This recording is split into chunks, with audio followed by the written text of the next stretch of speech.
I'm about to start a dry fire practice session, and I just wanted to share a quick video with you about the things that I do before I go ahead and start that dry fire practice.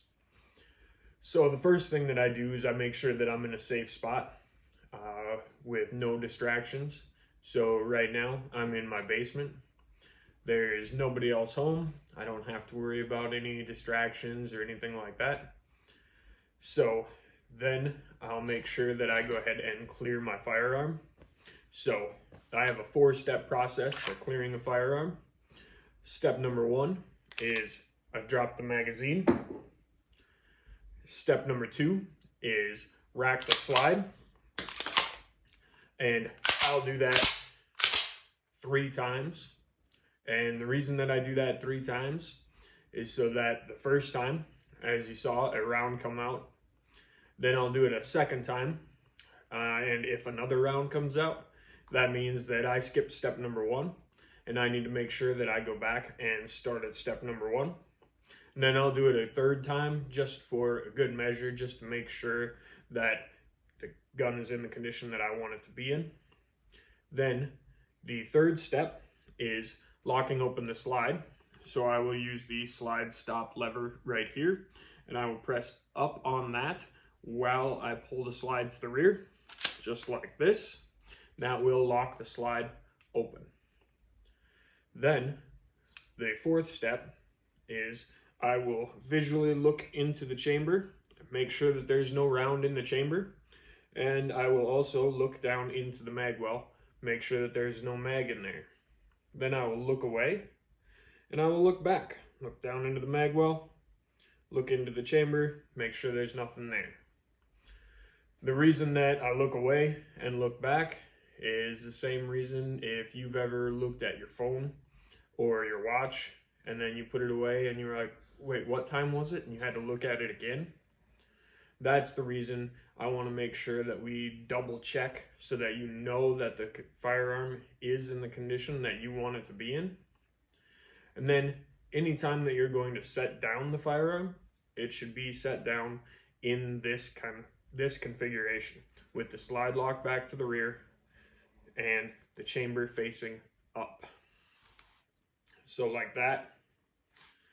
So that way anybody that walks by would be able to look inside that chamber and see that there's no round in there.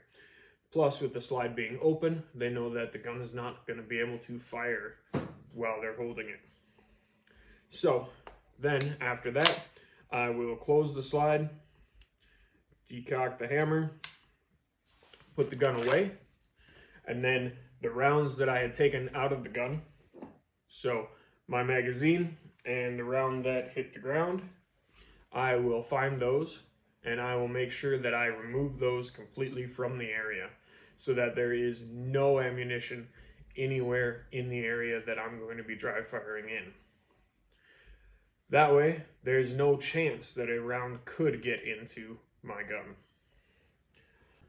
Once I've removed all ammunition from the area, the next thing that I'll do is make sure that I have a safe place again. Make sure that I have no distractions, that I'm in my basement. So if a round were to go off, there's nowhere that round is going to go that's going to cause anybody any harm. And then I'm going to take the gun out again. I'm going to try to drop the magazine. There's no magazine. Going to rack the gun 3 times. Lock the slide to the rear. Double check that we are clear. Once I know for sure that we're clear, there's no ammunition in the area, then I will go ahead and prepare myself to start my dry fire practice session. So anytime that you're going to start dry fire practicing, make sure that you have a system in place to help you and make sure that you're doing it the exact same way every single time, because if you do it the same way every time, you're going to get the same results every time. Make sure you comment down below what system you use before you start your dry fire practice session, and share this video so other people know a system that they can use to dry fire practice safely. Remember, practice with purpose.